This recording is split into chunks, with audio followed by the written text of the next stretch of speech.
Assalamualaikum warahmatullahi wabarakatuh. Halo sahabat kori-kori semuanya. Kita ketemu lagi di Sinau bareng kori-kori. Semoga teman-teman semua dalam keadaan sehat selalu. Kali ini kita akan membahas tentang prediksi soal-soal SKD CPNS tahun 2021 bagian yang ketiga, yaitu tentang Undang-Undang Dasar 1945.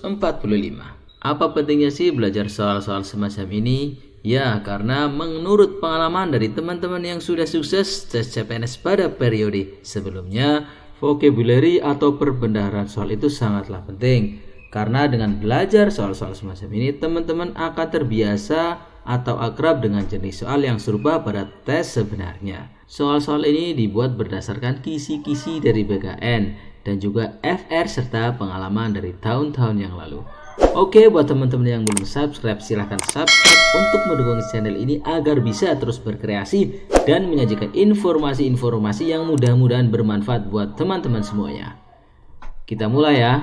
Nomor 1. Wewenang Komisi Yudisial mengenai usulan pengangkatan Hakim Agung tercantum dalam UUD 1945 pasal A 20 ayat 1, B 21 ayat 1, C 22 ayat 1, D 23 ayat 1, atau E 24 ayat 1. Teman-teman bisa mencoba menjawabnya dulu. Kalau teman-teman kekurangan waktu, bisa memпause video ini. Lakukan hal ini di setiap soalnya ya. Jawaban yang benar adalah yang E, yaitu pasal 24 ayat 1. Komisi Yudisial bersifat mandiri yang berwenang mengusulkan pengangkatan Hakim Agung dan mempunyai wewenang lain dalam rangka menjaga dan menegakkan kehormatan, keseluruhan martabat serta perilaku hakim. Oke, sebelum kita lanjutkan teman-teman, for your information, bahwa ada sebuah video yang telah kami buat bagaimana cara mempelajari UUD 1945. Videonya ada di channel ini seperti thumbnail berikut ini, yang kami susun dengan metode mind mapping. Jadi cara belajarnya teman-teman adalah dengan melihat gambar. Contohnya ketika ada soal seperti ini, teman-teman bisa langsung mengingat atau mencari tahu di gambar ini. Nah, gambar yang kami lingkari ini adalah tentang pasal 24, yaitu tentang kehakiman. Bagaimana cara teman-teman bisa mendapatkan file mapping ini? Silakan bergabung di Telegram kami yang sudah kami sertakan linknya di deskripsi. Jangan lupa juga untuk menonton videonya terlebih dahulu. Oke, kita lanjutkan ke soal nomor 2. Menurut UUD 45, yang berwenang dalam pemberian gelar dan jasa adalah A. DPR, B. MA, C. Presiden, D. DPR, atau E. Komisi Yudisial. Ya, jawaban yang benar adalah yang C, yaitu Presiden. Karena sesuai dengan isi pasal 15 yang berbunyi Presiden memberi gelar, tanda jasa, dan lain-lain tanda kehormatan yang diatur undang-undang. Nah, contoh gambarnya seperti ini teman-teman. Jika teman-teman menggunakan metode mind mapping, teman-teman hanya perlu mengingat bahwa pasal 15 bergambar toga, yaitu Presiden memberi gelar. Selanjutnya soal nomor 3. Saat mengangkat duta dan konsul, Presiden menetapkan dengan memperhatikan pertimbangan dari A. DPR, B. MPR, C. Dewan Pertimbangan Presiden, D. MA, atau E. MK. Jawaban yang benar adalah A, yaitu DPR, sesuai dengan pasal 13 terkait mekanisme pengangkatan duta dan konsul yang dapat dilakukan oleh Presiden dengan memperhatikan pertimbangan dari DPR. Selanjutnya kita ke nomor 4. Berikut beberapa kewenangan Presiden kecuali A. memegang kekuasaan tertinggi atas Angkatan Darat, Angkatan Laut, dan Angkatan Udara, B. memberi amnesti dan abolisi, C. memberikan gelar tanda jasa dan tanda kehormatan, D. membekukan atau membubarkan DPR, atau E. mengangkat duta dan konsul. Ya, jawaban yang benar adalah yang D, yaitu membekukan atau membubarkan DPR. Karena hal ini sesuai dengan isi pasal 7C, yaitu Presiden tidak bisa membekukan atau membubarkan DPR.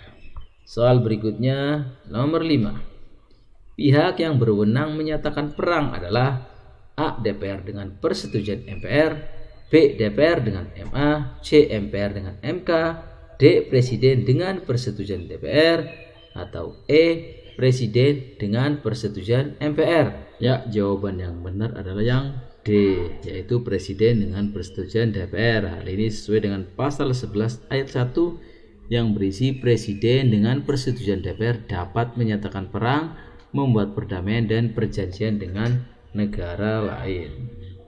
Berikutnya soal nomor 6. Keterlibatan Komisi Pemilihan Umum dalam penyelenggaraan pemilu diatur dalam UUD pasal A22D ayat 3, B22E ayat 1, C22E ayat 5, D22E ayat 6, atau E22E ayat 3. Jawaban yang benar adalah yang C, yaitu pasal 22E ayat 5. Pemilihan umum diselenggarakan oleh suatu komisi pemilihan umum yang bersifat nasional, tetap, dan mandiri. Dalam metode mind mapping, teman-teman bisa langsung mengingat gambarnya bahwa pasal 22E adalah pemilu. Lanjut nomor 7. Apabila terjadi kekosongan wakil presiden, MPR mengadakan sidang untuk memilih wakil presiden dari dua calon yang diusulkan oleh presiden selambatnya dalam waktu A. 30 hari, B. 40 hari, C. 50 hari, D. 60 hari, atau E. 70 hari. Ya, jawaban yang benar adalah yang D, yaitu sesuai dengan pasal 8, ialah dalam hal terjadi kekosongan wakil presiden selambat-lambatnya dalam waktu 60 hari, MPR menyelenggarakan sidang umum memilih wakil presiden dari dua calon yang diusulkan oleh presiden. Selanjutnya soal nomor 8. Presiden dan Wapres menjabat 1 kali dalam 5 tahun dan sesudahnya dapat dipilih kembali untuk 1 kali masa jabatan. Adalah sesuai dengan isi pasal A4, B5, C6, D7, atau E8. Ya, jawaban yang benar adalah yang D, yaitu sesuai dengan pasal 7. Presiden dan wakil presiden memegang jabatan selama 5 tahun dan sesudahnya dapat dipilih kembali dalam jabatan yang sama hanya untuk 1 kali masa jabatan. Soal nomor 9. Dasar untuk melakukan amandemen atau perubahan UUD tertuang pada pasal A3, B37, C36, D33, atau E2. Jawaban yang benar adalah yang B, yaitu pasal 37, berkaitan tentang usul perubahan pasal-pasal UUD secara tertulis yang dengan jelas menunjukkan bagian yang diubah serta alasannya.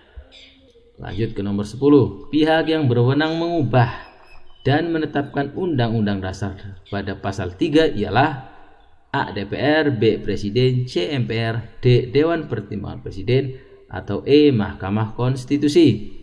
Ya, jawaban yang benar adalah pasal 3 ayat 1 menerangkan bahwa MPR memiliki kewenangan mengubah dan menetapkan undang-undang dasar. Jadi jawaban yang benar adalah yang C, yaitu MPR. Oke, sekian dulu teman-teman video kita kali ini. Semoga ada manfaatnya. Terima kasih dan sampai jumpa lagi di lain kesempatan. Wassalamualaikum warahmatullahi wabarakatuh.